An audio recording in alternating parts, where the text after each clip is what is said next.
Assalamualaikum warahmatullahi wabarakatuh. Ketemu lagi di layar desktop bersama saya Andrian Nugraha. Dan kali ini kita akan review lagi sebuah casing ya, yaitu casing yang ada di sebelah saya, yaitu casing dari Armageddon Nimitz N5. Casing yang cocok banget buat kaum kere-hore. Kenapa cocok banget buat kaum kere-hore? Sebelum kita mulai review casing yang satu ini, buat teman-teman yang belum subscribe channel layar desktop, bisa diklik dulu tombol subscribe-nya ya, dan juga loncengnya sekalian untuk support terus channel ini ke depan agar lebih baik dan lebih berkembang lagi. Oke, langsung aja kita mulai review casing yang satu ini. Apa aja sih kelebihan dari casing yang konon katanya adalah casing yang cocok banget nih untuk kaum kere-hore ya. Langsung aja kita mulai dan kita unboxing dulu.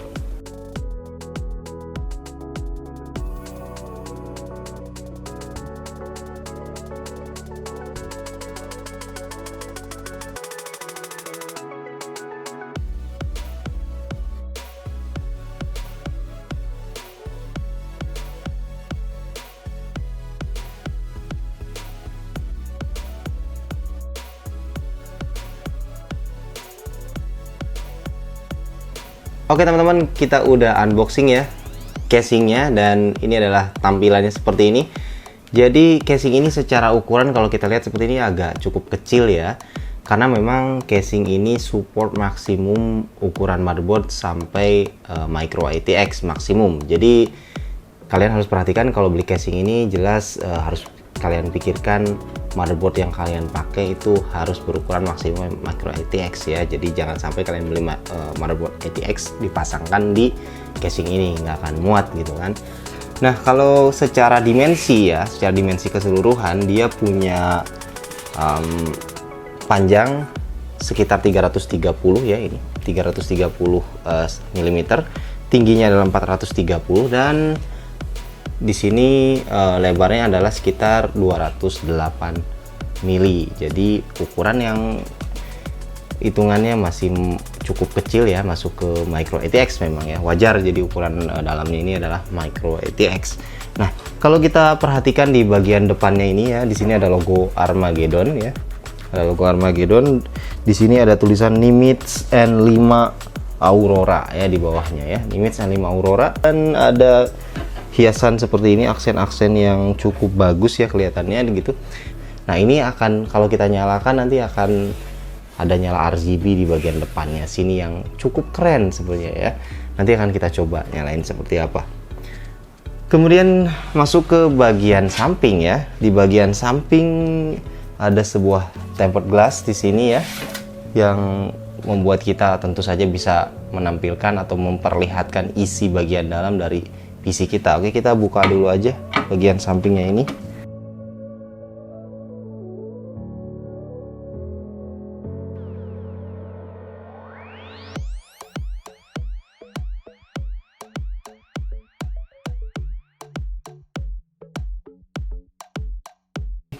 Dan ini kalian nggak usah terlalu khawatir, karena di sini kalau misalnya udah dicopot semua bautnya ya, ini nempel masuk ke dalam seperti ini. Jadi cukup aman ya.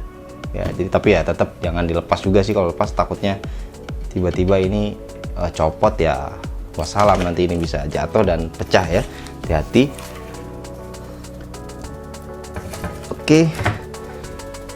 Dan oh ya, sorry. Di tempered glassnya ya, di tempered glassnya ini ada tulisan Armageddon ya. Di sini ada tulisan Armageddon. Nah, Armageddon. Jadi kelihatan ya, Armageddon. Jadi kalau kalian tampilkan PC-nya nanti di sampingnya akan ada tulisan Armageddon ya. Oke. Dan kita lihat sekarang bagian dalamnya ya, bagian samping dalam ini. Teman-teman perhatikan, ini kabel-kabelnya ya. Untuk bagian dalamnya kita lihat di sini sudah ada PSU cover ya, dan kita bisa juga menampilkan PSU-nya apa gitu kan, karena di sini ada bagian yang bolong ya di bagian PSU covernya ini. Jadi kalau kalian pakai PSU merek apa itu akan kelihatan di sini ya. PSU-nya merek apa akan kelihatan.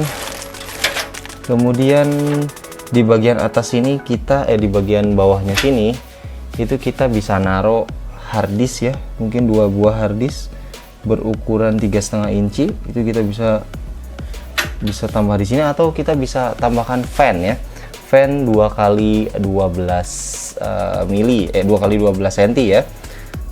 Jadi bisa ada pilihan di situ. Kemudian di bagian dalamnya sini, teman-teman perhatikan sini, itu kita bisa pasang fan 2 kali 12 juga kelihatannya, atau bahkan 2 kali 14 ya, 14 cm. 2 kali 12 atau maksimum di 2 kali 14. Di sini fan-nya bisa ditambah 2. Kemudian di bagian atas kalian bisa pasangkan juga 12 cm fan, dan di bagian belakang juga 12 cm fan juga. Jadi cukup banyak fan yang bisa ditambah. Jadi total 1 2 3 4 5 6 ya. Jadi ada total bisa pasang 6 fan di sini ya. Untuk ukurannya sendiri, ini motherboard di sini kita pasang ukuran micro ATX maksimum ya. Kemudian kalau kita lihat di sini kabel manajemennya, bagian bawahnya sih lumayan ya. Jadi lumayan bagian bawahnya ini. Tapi di bagian atasnya kelihatan di sini agak sedikit mepet ya. Jadi kalau kalian pasang motherboard di sini di atas, nah CPU power connector itu kan akan masuk lewat ujung sebelah sini ya, ujung pojok sini. Nah ini bolongnya kemungkinan akan sedikit ketutup sama motherboard nanti. Jadi akses untuk masuknya kabel untuk CPU power connector di sini akan agak sulit ya untuk masuk sini. Kemungkinan kalian harus pasang dulu power supply, masukkan dulu kabel ke sini, baru kalian pasang motherboard nantinya. Nah jangan sampai pasang motherboard dulu. Kelihatannya kalau pasang motherboard dulu ini akan ketutup sehingga nggak ada akses untuk kabel CPU power connector ya. Jadi terpaksa kalau seperti itu kalian harus masukkan CPU power connector lewat jalur sebelah sini. Jadi nanti ada kabel yang melintang, jadi kurang bagus gitu kan. Ini sayang sekali ya, karena memang ukurannya micro ATX ya, jadi agak-agak sempit casingnya di sini kelihatannya. Untuk bagian dalamnya agak cukup cukup sempit. Jadi untuk kabel manajemen kelihatannya ini agak kalau saya bilang ini agak pas-pasan, tapi masih bisa lah ya gitu. Dan untuk ukuran GPU, itu adalah maksimum. Di sini panjangnya adalah untuk GPU 330 mili ya. Jadi cukup panjang GPU yang bisa dipasang di sini. Jadi cukup fleksibel saya rasa, karena mungkin kelas casing seperti Armageddon Image N5 yang nggak nyampe 300 ribuan harganya ini ya, itu saya rasa mungkin kalian akan pasangkan dengan GPU kelas menengah ke bawah ya. Dan secara lebarnya rata-rata GPU ya saya rasa masih kebanyakan di bawah 300 mili, jadi masih cukup aman ya. Kalaupun yang ada travel fan ya mungkin cari yang di bawah 330 mili untuk lebarnya, sehingga masih bisa muat di casing ini ya. Sedangkan untuk CPU cooler maksimum adalah 170 ya. Jadi CPU cooler maksimum 170 mili ya. Jadi cukup bisa dibilang ya normal juga ya. 170 mili rata-rata, bahkan sampai CPU cooler besar seperti Noctua HD15 itu hanya 165 mili. Jadi masih bisa masuk di casing ini gitu untuk sebuah CPU cooler besar seperti Noctua HD15 atau Be Quiet Dark Rock Pro 4 itu masih bisa muat di sini ya. Cukup bagus lah untuk ukuran sebuah casing yang micro ATX yang kecil, yang cukup murah, tapi bisa menampung CPU cooler sampai yang ukuran cukup besar gitu ya.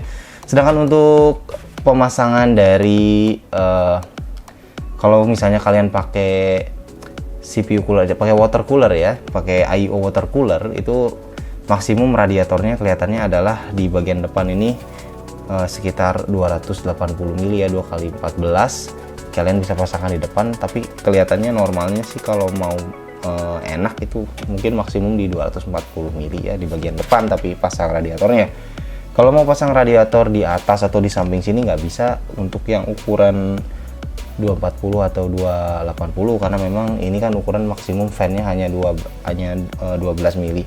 Dan kalau kalian misalnya pakai AI water cooler 120 mili dan kalian pasangkan di atas ini, juga kelihatannya agak susah karena di bagian atas ini mepet sekali dengan nanti jaraknya terhadap motherboard, sehingga kemungkinan itu akan si fan dari radiatornya itu akan mentok ke RAM-nya nanti. Atau bahkan kalau kalian misalnya motherboardnya ada heatsinknya untuk VRM, di bagian atas ya, di bagian SOC, heatsink untuk VRM bagian SOC itu akan mentok juga ke fan dari radiator kalau kalian taruh di atas gitu. Jadi untuk radiator hanya bisa saya rasa di bagian depan aja, di bagian depan dengan ukuran 2x120 atau 240 dan 280 maksimum ya.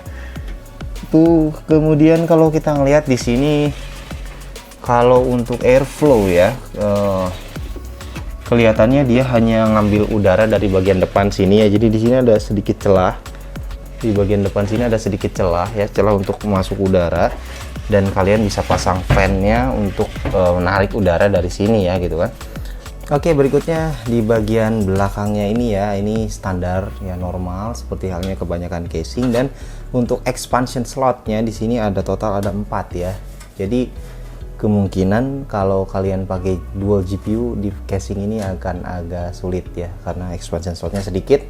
Dan ya memang rata-rata kalau micro ATX jarang yang bisa jalankan dual GPU, walaupun ada juga sih yang support, misalnya beberapa support sampai bisa pasang 2 GPU karena punya 2 slot PCIe 3.0x16 atau 4.0x16 ya. Beberapa untuk motherboard yang ATX ada yang bisa support juga gitu kan. Tapi ya ini standar untuk kebanyakan casing ya, dengan punya 4 slot untuk expansion slot di sini, dan ini bagian untuk PSU-nya ya. Oke, sekarang kita buka untuk bagian belakang ya. Ini harus pakai atau bagian cover belakang ya.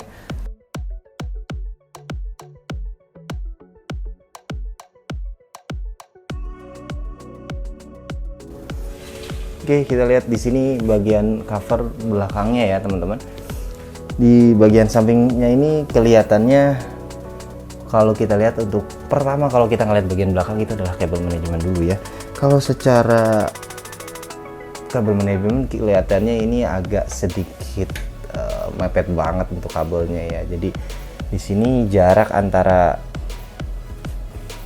bagian luarnya sini dengan ke dalamnya ini sangat-sangat kecil sekali. Jadi kemungkinan kalau kalian memang pakai PSU yang kabelnya banyak banget, yang misalnya non modular ya, yang nggak bisa dipilih-pilih kabelnya ya, jadi kemungkinan akan banyak kabel di sini. Ini akan agak-agak numpuk kabelnya ya. Jadi kalian harus pinter-pinter untuk ngatur kabel di sini kalau pakai casing ini, karena kelihatan kabel manajemen cukup agak sedikit kurang lah kalau menurut saya. Bagian dalamnya ya wajar karena memang ini casing harganya juga cukup murah gitu kan.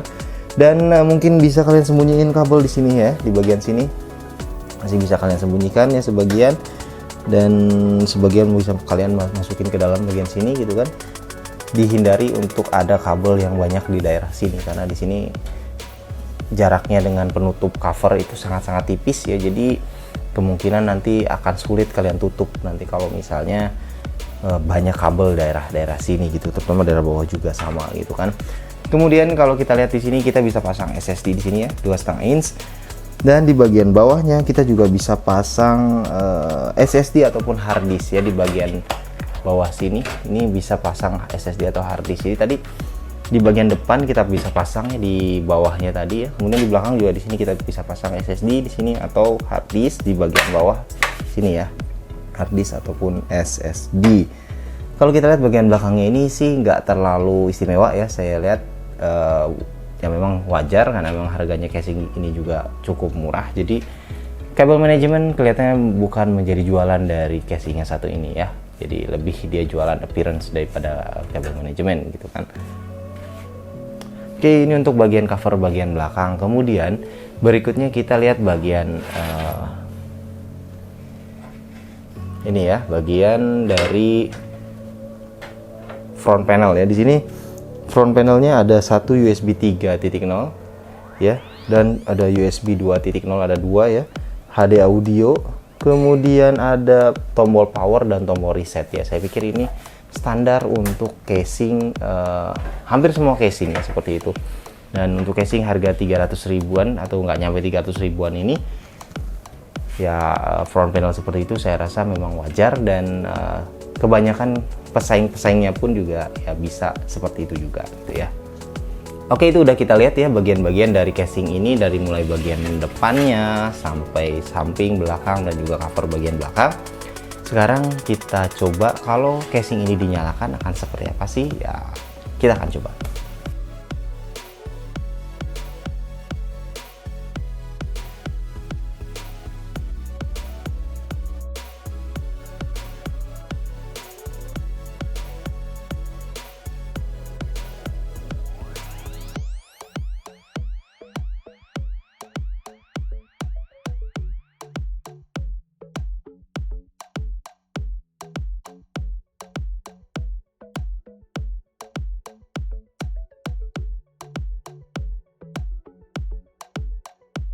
Oke teman-teman, inilah tadi ya casingnya dengan kondisi yang sudah dinyalakan ya.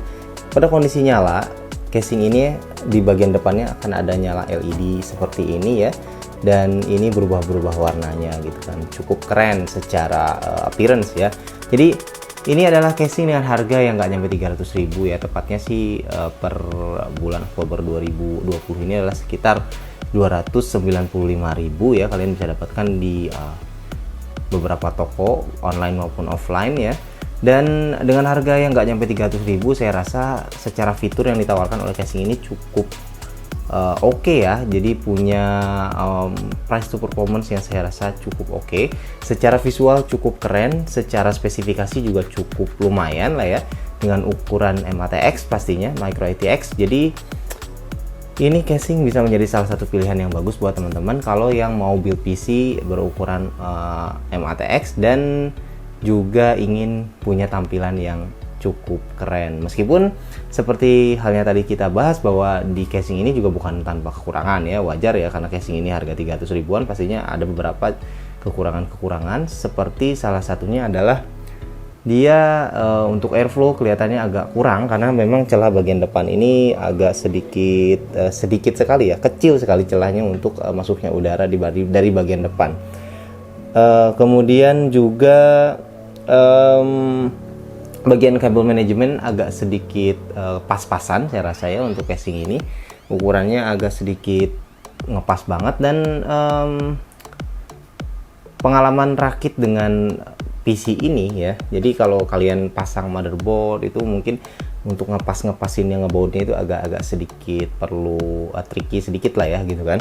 Jadi nggak langsung ngepas bautnya, itu posisi lubang dari motherboard dan bautnya itu harus agak sedikit digeser-geser biar pas gitu kan. Nah kalau secara kabel manajemen keseluruhan sih saya rasa ini agak ngepas, jadi terutama bagian belakangnya sempit. Kemudian akses untuk CPU power connector itu biasanya lewat bagian belakang gitu kan, lewat atas. Ini nggak bisa, jadi karena ketutup sama motherboard. Kalaupun bisa, kalian harus masukkan dulu si kabel, kemudian pasang motherboard, jadi si kabelnya ketindih sama motherboard. Nah itu agak sedikit riskan. Jadi bisa aja opsinya adalah lewat bagian sini ya. Jadi ini contoh. Jadi lewat bagian depan sini kalian masukkan kabelnya dan di pasang CPU power connectornya. Jadi untuk akses kabel untuk CPU power connector itu agak sedikit kurang bagus ya di sini di casing ini. Kemudian juga untuk dust filter ya. Jadi dust filter ini hanya ada di bagian atas ini ya, dan bagian bawah. Sedangkan bagian depan ya wajar sih ya, bagian depan ini memang ada celah ya, celah untuk udara masuk, tapi dia tidak ada dust filternya di bagian depan. Jadi kemungkinan casing ini agak kotor gitu, masuk debu ke dalam itu memang cukup besar kemungkinannya. Tapi ya wajar, karena casing harga segini memang rata-rata nggak punya dust filter di bagian depan ya, rata-rata. Saya rasa nggak ada bahkan yang punya dust filter di depan untuk casing harga segini gitu ya. Jadi itu hal yang wajar. Nah kelebihan utamanya jujur aja dari casing ini adalah dari sisi appearance-nya ya. Jadi tampilannya memang cukup keren. Desain casing ini saya rasa termasuk salah satu yang cukup keren dengan harganya yang nggak nyampe 300 ribuan ini. Oke, itu aja teman-teman untuk review casing yang satu ini ya. Jadi Armageddon Nimitz N5 yang bisa jadi salah satu opsi mungkin buat teman-teman ya. Bisa jadi salah satu opsi untuk memilih casing untuk menekan budget rakit PC kalian agar nggak terlalu bengkak. Kalian bisa pilih casing yang harganya nggak nyampe 300 ribuan dari Armageddon ini, yaitu Armageddon Nimitz N5. Kalau kalian nggak suka warna hitam, kalian bisa pilih warna putih ya. yang harganya mungkin selisih 10 ribuan aja, lebih mahal daripada casing yang warna hitamnya. Oke, itu aja untuk video kali ini, mudah-mudahan bisa bermanfaat buat teman-teman di rumah. Terima kasih teman-teman sudah menonton, sampai jumpa di video berikutnya. Jangan lupa untuk like, share, dan juga subscribe. Assalamualaikum warahmatullahi wabarakatuh.